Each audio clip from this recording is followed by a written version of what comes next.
जय श्री कृष्णा, हर हर महादेव। कार्तिक महात्म की जय हो। आज हम कार्तिक महात्म के 28वें अध्याय को करेंगे। भगवान श्री हरि विष्णु की और माता लक्ष्मी की आपके घर और परिवार पे सदैव कृपा दृष्टि बनी रहे। तो कार्तिक महात्म का 28वां अध्याय। जय श्री लक्ष्मी नारायण भगवान की।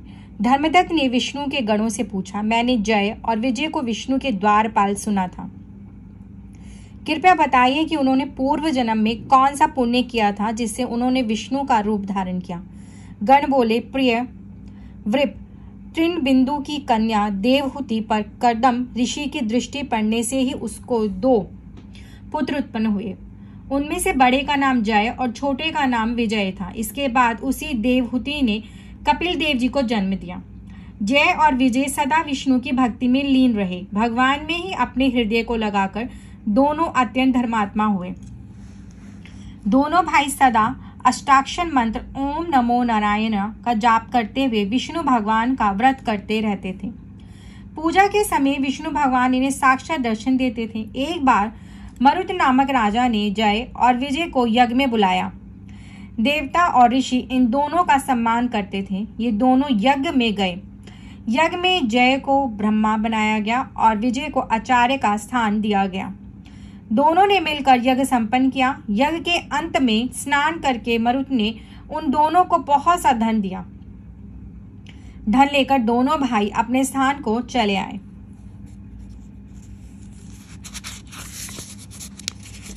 विष्णु के पूजन और भगवत प्रसन्नता के लिए उस धन को आधा आधा बांटने के बारे में दोनों में बहस हो गई। जय ने कहा, यह धन बराबर आधा आधा बंटना चाहिए। विजय ने कहा, नहीं, राजा ने जिसे जो दिया है वह उसी का रहेगा। तब मन में दुखी और क्रोधित होकर जय ने विजय को श्राप दिया कि तू प्राप्त किए हुए धन को नहीं दे रहा है, अतः तू ग्राह हो जा। उसका श्राप सुनकर विजय ने भी जय को श्राप दे दिया कि मद में मतवाला होकर तूने मुझे श्राप दिया है, अतः तू हाथी हो जा। इसके बाद पूजन के समय जब भगवान उनके सम्मुख प्रकट हुए तो उन्हें सब बताकर श्राप से छुटकारा पाने का वर मांगा। कहा, हम ग्राह और हाथी की योनि में कैसे जाएंगे? भगवान, आप हमें श्राप से छुटकारा दिलाने का उपाय बताइए। भगवान श्री हरि विष्णु बोले, मेरे भक्तों के कहे हुए वाक्य कभी असत्य नहीं होते। मैं भी उनके वाक्य को अन्यथा करने में असमर्थ हूँ। एक बार मैं प्रहलाद की खातिर खम्भ से प्रकट हुआ। अम्बरीश के कथन से 10 अवतार लेने पड़े। तुम दोनों ही स्वयं दिए गए इन श्रापों के कारण मेरे पद को प्राप्त करोगे। ऐसा कहकर भगवान अंतर्ध्यान हो गए। श्रापों के अनुसार वे दोनों गंडकी नदी के किनारे पर ग्राह और हाथी के रूप में हो गए। उस योनि में भी उन्हें पूर्व स्मृति बनी रही और वे उस समय भी विष्णु के व्रत करते रहे।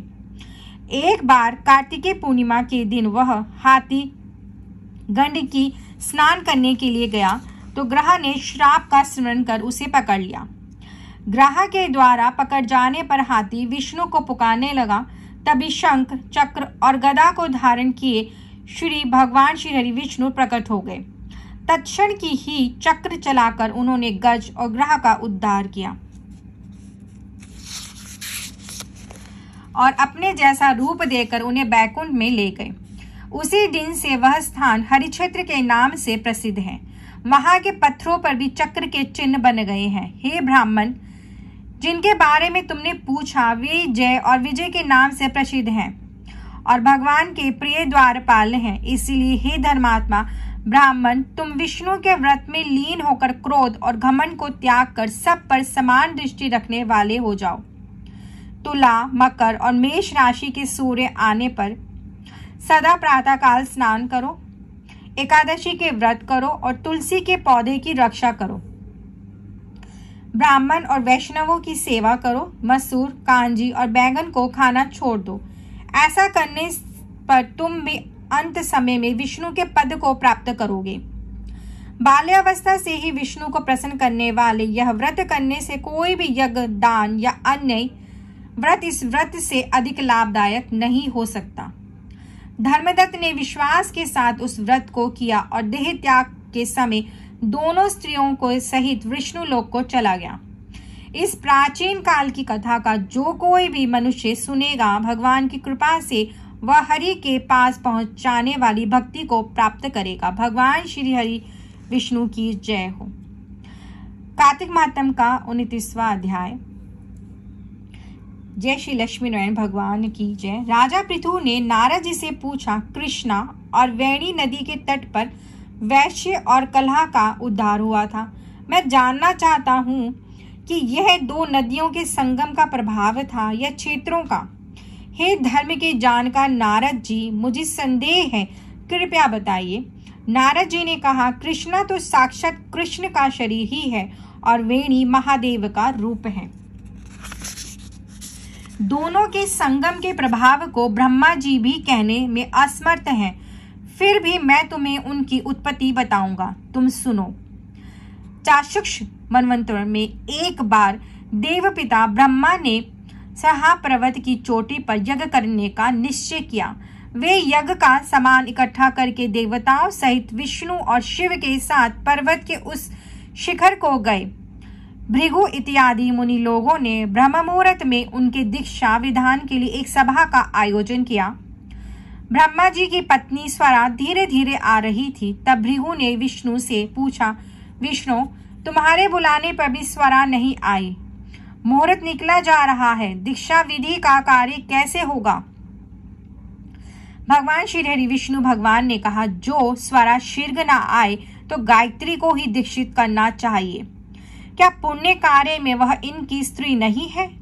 भगवान रुद्र ने भी श्री विष्णु की बात मान ली। यह सुनकर भृगु ने गायत्री को ब्रह्मा के दक्षिणायन में बिठाकर दीक्षा विधि की।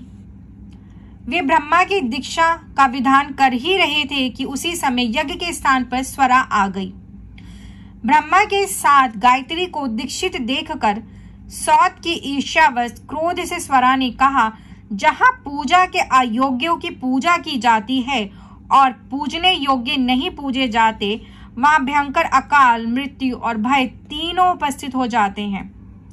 यह गायत्री दाहिनी और मेरे स्थान पर बैठी है, अतएव सदा अदृश्य बहने वाली गुप्त नदी होगी। इस आसन पर मुझसे छोटी को आप लोगों ने बिठाया है, अतः आप लोग भी जड़ रूप नदियां होंगे।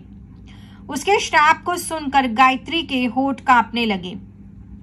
यद्यपि देवताओं ने उसे बहुत रोका, पर फिर भी स्वरा को श्राप देती हुई वह बोली, ब्रह्मा जैसे तेरे पति हैं वैसे ही मेरे। तूने व्यर्थ ही श्राप दिया है, इसलिए तू भी नदी हो जा।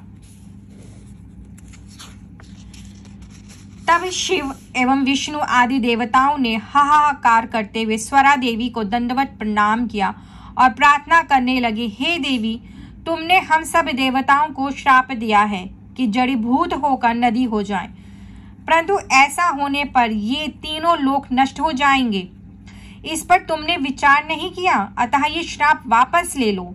स्वरा ने कहा, यज्ञ के आरंभ में मैं आप लोगों ने गणेश जी का पूजन नहीं किया था, इसलिए मेरे क्रोध से ये विघ्न हुआ है। मेरा वचन असत्य तो नहीं होगा, सो अंशों से जड़ीभूत होकर आप सब नदी होंगे। हम दोनों सौते भी अपने अंशों से पश्चिम की ओर बहने वाली नदी होंगी। स्वरा के वचन सुनकर ब्रह्मा, विष्णु और महेश जड़ रूप हो अपने अपने अंशों से नदी रूप हो गए। उनमें विष्णु कृष्णा, शिव वेणी और ब्रह्मा कुदिनी नदी हुई। ये सब अलग अलग होकर बहने लगी। अन्य देवता भी अपने अंशों से नदी होकर स्वाहा पर्वत की चोटियों से अलग अलग बहने लगे। देवताओं के अंश से उत्पन्न नदियां पूर्व को बहने वाली और उनकी स्त्रियों के अंश से उत्पन्न सैकड़ों नदियां पश्चिम को बहने वाली हुई। गायत्री और स्वरा पश्चिम वाहिनी नदियां बहने लगी और उनका संयुक्त नाम सावित्री रख दिया गया। ब्रह्मा ने वहां यज्ञ के लिए विष्णु और शिव दोनों की स्थापना की। वे दोनों महाबल और अतिबल नाम से प्रसिद्ध देवता हुए। कृष्णा और वेणी नदी की उत्पत्ति का वर्णन जो भक्त सुनेगा या सुनाएगा, उसे उनके दर्शन और स्नान का फल प्राप्त होगा। भगवान श्री हरि विष्णु की सदैव जय हो। आपके और आपके परिवार पर भगवान लक्ष्मी नारायण की सदैव कृपा दृष्टि बनी रहे। कल हम करेंगे कार्तिक माहत्म्य का 30वां अध्याय। कार्तिक माहत्म्य की सदा जय हो।